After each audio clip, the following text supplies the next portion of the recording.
Assalamualaikum warahmatullahi wabarakatuh. Perkenalkan, nama saya Ayunin Maida Nuril Ami dari Prodi Pendidikan Bahasa dan Sastra Indonesia Angkatan 2021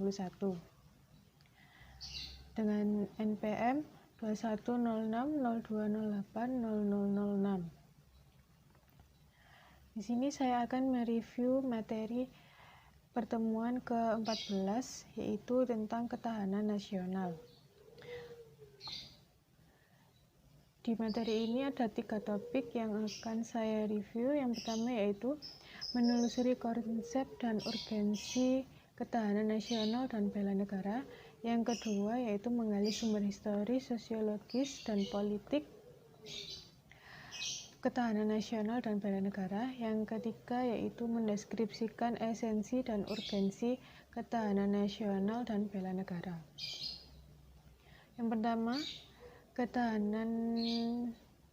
yaitu menelusuri konsep dan urgensi ketahanan nasional dan bela negara, yaitu ketahanan nasional secara etimologis dapat diartikan sebagai mampu, kuat, dan tangguh dari sebuah bangsa dalam pengertian politik.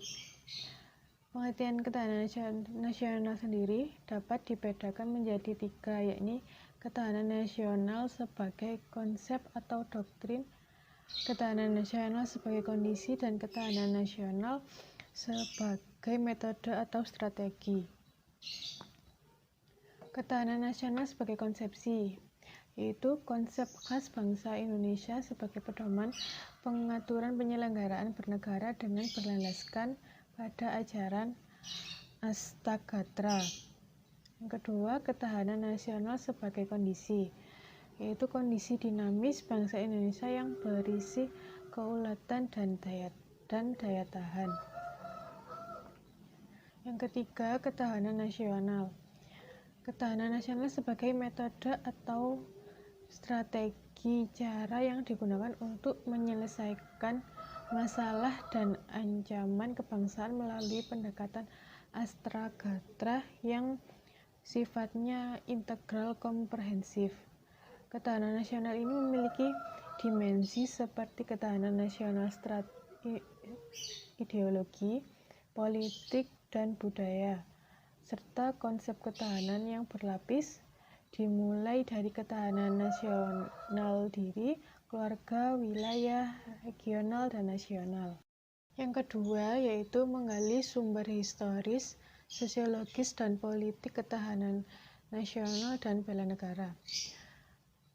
Secara historis, gagasan tentang ketahanan nasional bermula dari awal tahun 1960-an di kalangan militer Angkatan Darat di SSKAD yang sekarang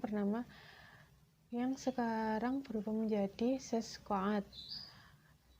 Masa itu sedang meluasnya pengaruh komunisme yang berasal dari Uni Soviet dan Cina. Pengaruh komunisme menjalar sampai ke kawasan Indochina, sehingga satu persatu kawasan Indochina menjadi negara komunis seperti Laos, Vietnam, dan Kamboja. Kegiatan pembelaan negara ini pada dasarnya merupakan usaha dari warga negara untuk mewujudkan ketahanan nasional. Bela negara sendiri adalah sikap dan tindakan warga negara yang teratur, menyeluruh, terpadu, dan berlanjut yang dilandasi oleh kecintaan pada tanah air dan kesadaran hidup berbangsa dan bernegara. Yang ketiga yaitu topik tentang esensi dan ketahanan nasional, yaitu esensi dari ketahanan nasional pada hakikatnya adalah kemampuan yang dimiliki bangsa dan negara dalam menghadapi segala bentuk ancaman apapun yang saat ini spektrumnya semakin luas dan kompleks. Bela negara ini mencakup secara fisik atau militer dan bela negara secara non-fisik atau non-militer dari dalam maupun luar negeri. Setiap warga negara berhak dan wajib ikut serta dalam upaya bela negara ini. Bela negara ini secara fisik yaitu dengan cara memanggul senjata menghadapi serangan atau agresi musuh. Bela negara secara fisik ini dilakukan untuk menghadapi ancaman dari luar negeri.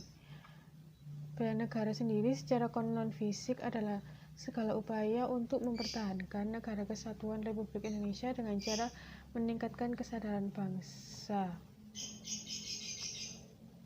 serta meningkatkan kesadaran bernegara dan menanamkan kecintaan terhadap tanah air, salah satunya yang diwujudkan dalam sadar dan taat membayar pajak, serta berperan aktif dalam memajukan bangsa dan negara, termasuk penanggulangan ancaman dan lain sebagainya.